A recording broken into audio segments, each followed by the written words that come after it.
Halo, assalamualaikum warahmatullahi wabarakatuh. Teman hukum, selamat pagi, selamat siang, selamat malam. Dan yang pasti bertemu dengan saya Cece Sophie. Kita di channel hukum Dazat Finsa Official.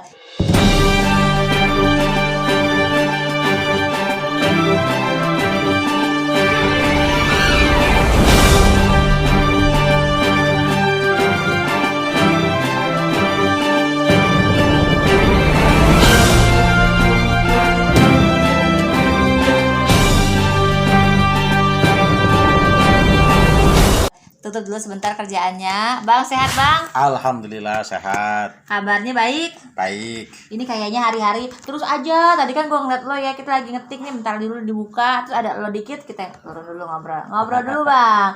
Siap. Sebelum ini kabarnya abang baru aja diskusi virtual, betul nggak sih? Betul. Diskusi virtual. Ya. Jadi hari-hari di pandemi selain ada di kantornya Dazat Finsa Law Firm, keseharian abang apa aja nih? Seharian saya ya apa ya? Jalan-jalan, baca buku, diskusi, makan tiap hari makan. Terus suka ini nggak sih balas-balasin komentar yang ada di channel YouTube-nya abang sendiri? Kalau di channel YouTube bukan saya yang pegang ya, jadi saya nggak balas-balas, paling like aja. Cuma kalau bertanyanya via email saya balas gitu ya. Oke. Kadang-kadang balas gitu, kadang-kadang makanya nggak sempat dijawab di channel YouTube. Iya, makanya nih buat teman hukum semua jangan lupa sebelum kita bahas-bahasan nih, ada pantun nih. 1.2 koma. Cece cantik siapa yang punya? Wah, kagak nyambung. Cece cantik yang punya ya suami aku. Suami aku siapa? Ya itu deh, Abang Denny. Cep. Beli itik dapatnya angsa. Terus? Caca cantik, istrinya Dendi Finsa. Asik.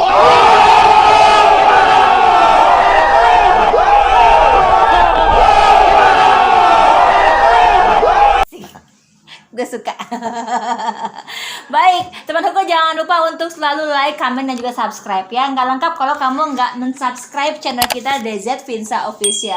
Dan sekarang saatnya kita membaca komentar dari teman hukum yang udah mampir di kolom komentarnya YouTube kami di channel Dazat Finsa Official. Tutup dulu, ini ada komentar dari teman-teman hukum nih. Coba kita mulai bacain ya. Ada Kang Mas Satar. Mantap, sukses selalu Pak Advokat gitu Bang Dendi. Terima kasih. Terus juga ada Arif Budianto. Terima kasih infonya mencerahkan dan juga mantap. Itu gue suka. Yang kedua ada Ika Mahabati, bermanfaat channel hukumnya insya Allah. Dan juga Ruth Cobain, mantap abang. Lanjut lagi ada Mas Bagus Sumuin, makin keren, penuh edukasi hukum. Dan juga ada Hari Kurniawan. Ini kayaknya bang, alhamdulillah yang berkomentar banyak sekali dan rata-rata kasih support yang positif. Itu gimana bang, kata abang? Ya alhamdulillah, berarti itu kan bagian dari doa dan yang terbaik. Mudah-mudahan baik aja buat kita semua gitu. Ya amin, baik deh. Ada pertanyaan dari Icam, sabar Icam, kita akan jawab pertanyaan dulu dari Istiana Isti ya. Ini kolom komentar yang diisi oleh Istiana Isti. Abang Dendi selamat siang, mau tanya dong apa yang harus kita lakukan jika salah satu perusahaan asuransi jiwa tidak mencairkan klaim yang kita ajukan. Lalu jika perusahaan asuransi itu masuk perkara PKPU, apa yang harus dilakukan nih ya. Terus apa yang mesti kita lakukan sebagai nasabahnya? Ini gimana Bang Dendi? Ya, berarti nasabah itu kan kreditur ya, perusahaan asuransinya kan debitur. Berarti ada one prestasi yang dilakukan oleh perusahaan. Betul. Ada ingkar janji yang dilakukan oleh perusahaan asuransi tersebut terhadap krediturnya yang nasabah ya, nasabah asuransi tersebut. Ketika mengajukan klaim malah tidak diberikan. Ketika mau diminta ternyata ada debitur melakukan PKPU namanya, minta penundaan kewajiban pembayaran utang. Jadi mereka mengajukan ke pengadilan niaga ya, mengajukan PKPU. Nah, kalau kita berlawan di PKPU tentu agak rumit nanti karena di kreditur itu ada dibagi 3 hal kreditur yang harus dibayarkan nanti oleh debitur. Ada kreditur namanya kreditur konkuren, ada kreditur preferen, ada kreditur separatis. Oh gitu. Ya. Apa namanya bang? Kreditur konkuren. Konkuren. Kreditur preferen. Preferen. kreditur separatis. Separatis. Nah, Keren-keren ya. Namanya istilahnya. Ren-ren semua kan? Iya, keren-keren. Ren-ren, konkuren, Betul. preference gitu. Iya. Terus habis itu separatis. Nah, kreditur konkuren itu adalah kreditur yang tidak punya jaminan seperti nasabah ini. Nasabah asuransi ini. Nasabah asuransi ini, dia tidak punya jaminan. Nah, kreditur preference adalah kreditur yang istimewa. Misalnya debitur tuh punya hutang pajak gitu ya. Pajak itu kreditur preference. Itu yang akan didahulukan dibandingkan kreditur konkuren. Betul. Kreditur separatis adalah kreditur yang mempunyai jaminan dari debitur gitu. Nah, posisi kita agak ribet itu kalau di pengadilan niaga. Maka saran saya yang harus dilakukan oleh siapa namanya? Isti. Oleh saudari Isti itu adalah pertama melakukan somasi untuk melakukan perdamaian dengan dengan debitur.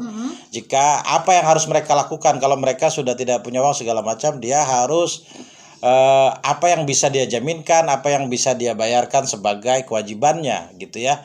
Nah, jika tidak juga ketemu dalam beberapa kali somasi, minimal 3 kali somasi itu, maka menurut saya yang harus diajukan oleh nasabah adalah mengajukan gugatan ke pengadilan negeri saja, gugatan wan prestasi. Gitu ya, kalau sendirian gitu bisa bang? Artinya kan kalau misalnya namanya perusahaan asuransi kan sebenarnya nasabahnya itu banyak bang. Baiknya, tapi kan juga banyak juga nasabah yang nggak saling kenal gitu.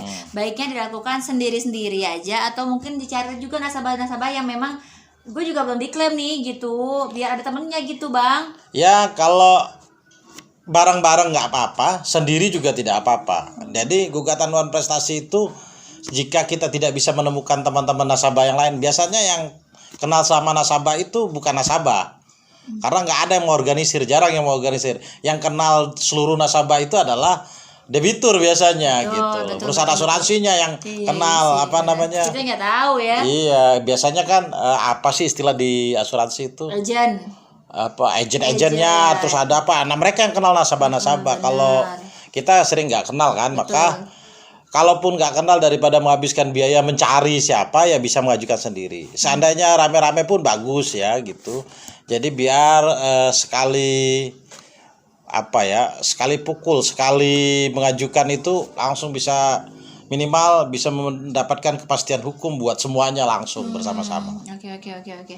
Baik, ini Mbak Istiana Isti udah dijawab pertanyaannya dari Bang Dendi tadi ya. Tapi kalau ini pertanyaan dari gue sendiri nih Bang. Kalau misalnya dia udah mencoba somasi tapi nggak ada jawaban juga ya. Maka kadang-kadang yang namanya kita menjadi nasabah pengennya kan uang itu beranak gitu ya kan. Karena kan dijanjikannya 3 tahun biasanya cair, 10 tahun cair. Ternyata kan lalahnya malah kena PKPU gitu.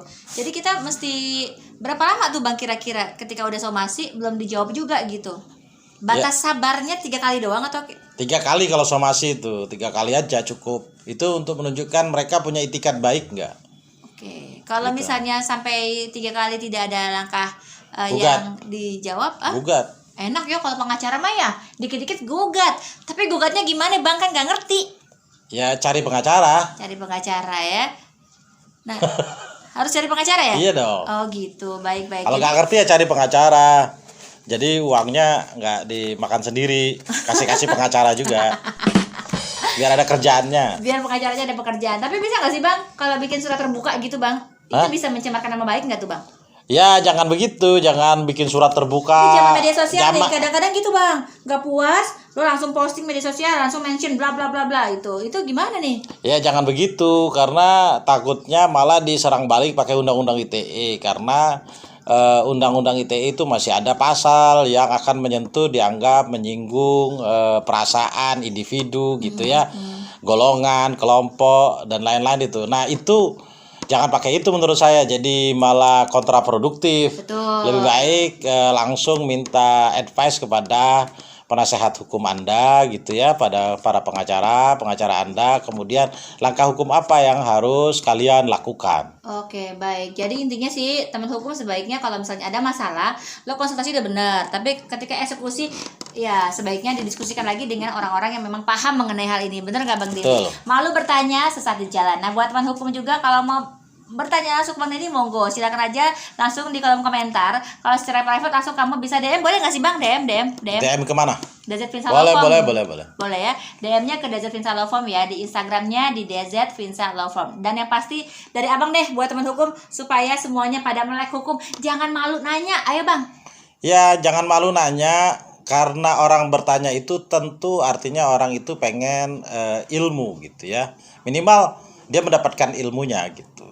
Oke. Karena ilmu itu adalah cakrawala dunia yang bisa menembus batas dan waktu. Baik, malu bertanya, sesat di jalan. Biar nggak sesat mengenai hukum, udah paling bener. Di scroll semua video kita di channel hukum dari Vinsa Official. Lo tonton deh dari video awal sampai akhir. Bener nggak Bang? Betul.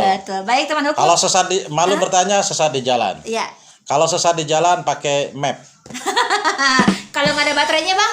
Kalau nggak ada baterainya, cas. Kuotanya habis beli. Fotonya. Dulu kalau nggak punya duit Bang?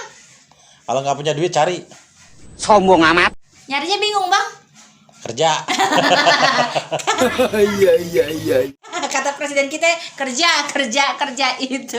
Oke Bang Denny, terima kasih banyak. Sama-sama. Gue tahu sama-sama. banget kayaknya Bang Denny buru-buru masih harus kerja lagi kan. Betul. Melanjutkan aktivitasnya. Dan yang pasti buat teman hukum jangan lupa untuk selalu like, comment dan juga subscribe dari channel hukum kami DZ Vinsa Official. Terima kasih yang udah bergabung ya. Mbak Isti, terima kasih banyak. Wassalamualaikum Sama-sama. warahmatullahi wabarakatuh Bang. Thank you. Sama-sama.